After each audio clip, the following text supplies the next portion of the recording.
kick off a new chapter in live history. All next on Live.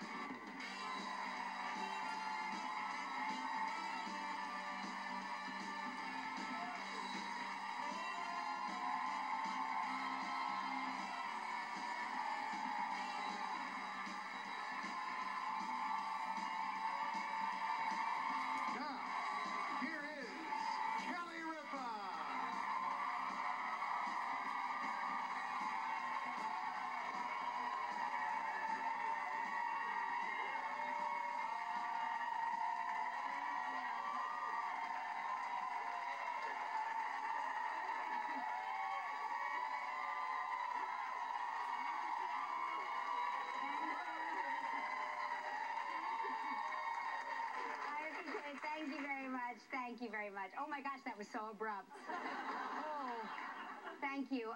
Thanks for joining me here today. It's a historic day around here for us, and certainly we're all gonna go on this journey together. And I feel like I'm in very good hands with all of you. So, let's get right down to the meat of the matter. It's Monday, November 21st, 2011. For the first co-host of Live with Kelly, please welcome the one and only Jerry Seinfeld.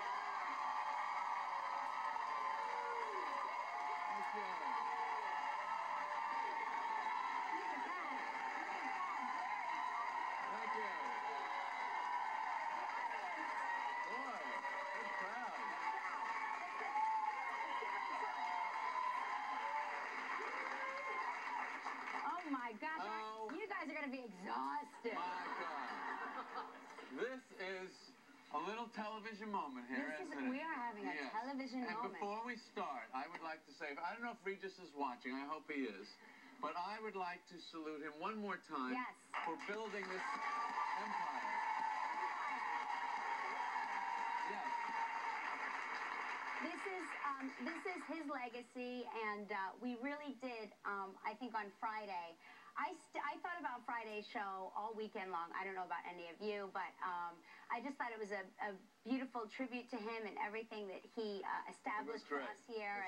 Yeah, and so we do this show every day with him in our hearts and in our minds. So we're excited to. And I know. And thank you. I feel very honored that you invited me, and the people here invited me to be the first person to be part of Operation Smooth Transition. The only way it could happen. Right. Really, literally the only way it could happen. I counted the steps, by the way. I got 39. It doesn't matter. You're taller than the two of us, so you have a longer gait. All right. It's 43 for us. Details are not important. So, welcome. Thank you. It's great to be here. I've got to tell you, I looked around and I was like, wow, it's a new day. It's a transition around here, and I looked around and it looks exactly the same. Not even a tissue box has changed. Yeah. So thank you for investing in the future. I want you to feel comfortable at home. Thank you. I do. I feel very at home. We're redecorating, though, next week. You're redecorating? Oh, really? Yeah, we're doing a little redecorating. What do you think will happen? It's a surprise. Oh, a surprise. Yeah. That means nothing is happening. They're going to scrape the gum off the wall. They told me backstage that the key to daytime television is that you build to the insignificant. That's not true. Yeah. You build and build and build, and then you reveal absolutely nothing. It's really true. Yeah. We use the word big announcement around here like it's going out of style. Yeah. But today, and I hate to say it, we really do have a big announcement. We really do.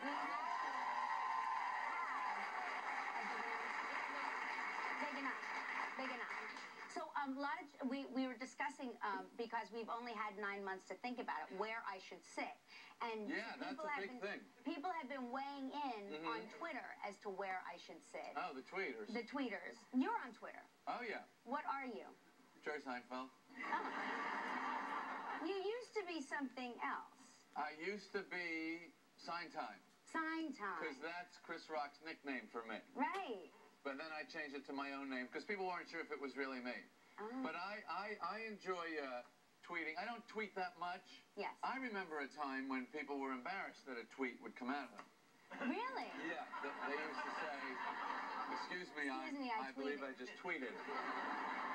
But now we like it because why say a lot of things to a few people when you can say virtually nothing? Nothing to everyone. That's smart. How many followers? You must have millions of followers. Millions of followers. Yeah, that's incredible. Yeah. I'm always amazed by people that can have millions of followers. I mean, we have many, many followers, and we are grateful for them. But I can't imagine having millions of Well, followers. what's the difference? Well, because you respond to your followers? No, You don't. no. Oh, I do. I don't want to engage with people. Oh, I engage. You do? Yes, I do. So they ask you something, you answer. Yes. Maybe that's what you're supposed to do. I don't do that. I didn't know you're supposed to do that. You know what? Maybe I should be elusive like you, and I'll have millions of followers. There are many ways to work your magic in this world. I think I'm just putting out way too easily. Yeah, could I'm be. just like, ask me a question, I'll answer it. I swear to God, I'll answer it.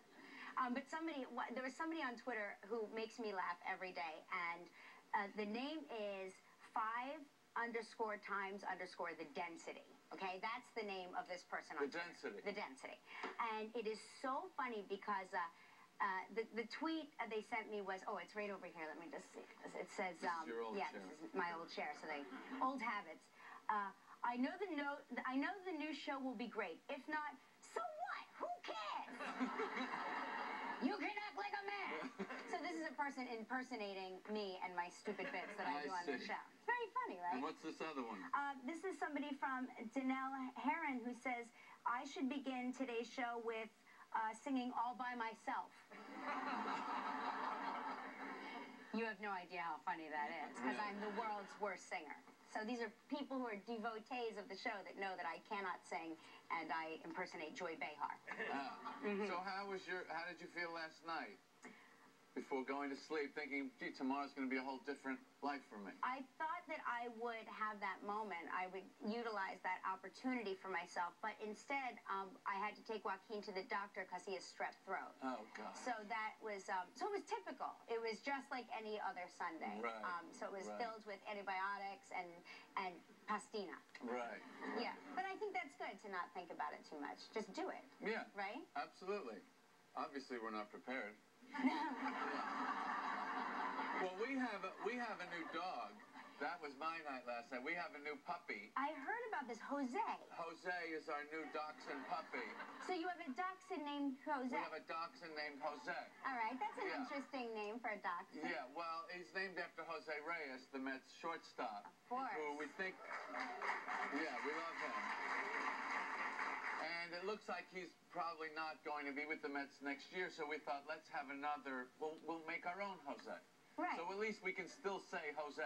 In the house. In the house. Right, okay. So Jess saw, the whole dog thing was an impulse buy, Of course. which makes a lot of sense when you're That's getting how- pets. You just get them impulsively. Well, that's how the animals are in your house. Yeah. Aren't your animals impulse buys? Yeah, the whole impulse buy. Right. And I don't really care as a husband because once you're married and you have kids, you know, to me it's like football. Once you're down, it doesn't matter how many people pile on. If they told me they're getting a mule or we're going to get a marmoset, get whatever you want. Just, you know, just leave me alone. Right. I don't care. I don't want to walk it. No, I'm not walking it. So she sends me a text. I'm on the road working in Atlantic City. She sends me a text. We went to a pet shop. We saw this dog. I like the dog. Can we get him? And I thought, well, that's nice. She's asking me, can we get him? Rhetoric. And I see the picture of the dog. I send back, oh, he's cute, you know. The next text, we got him. We got him. We're on the bus. We're on the way home. His name is Jose. You will be cleaning up crap for the rest of your life. I think before you buy an animal, what you should do is you should set up a pyramid of dog food, all the cans. Make a giant pyramid of dog food.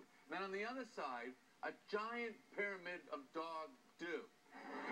And then put the dog in the middle. Right. And go, do you want to turn this into this? Because that's what it is. It's so true. Yeah, and if you say, okay, I'll spend the next 15 years turning this pyramid of food into this pyramid of crap. Well, let me tell you, you're absolutely right. we adopted Chewy from the North Shore Animal League, and they said, you know, she's trained, they basically told us that she was flight certified. She was a pilot. They told us amazing things about this dog. Right. And so I brought her home, and she immediately, we only have one expensive thing in our entire apartment. It is a carpet. And I begged Mark Consuelos to buy us this area rug that is very expensive and it's beautiful. And I promised him that I would make all of his dreams come true if he would just allow us this area rug in our living room. And that dog walked in and she was like, oh my gosh, I'm home.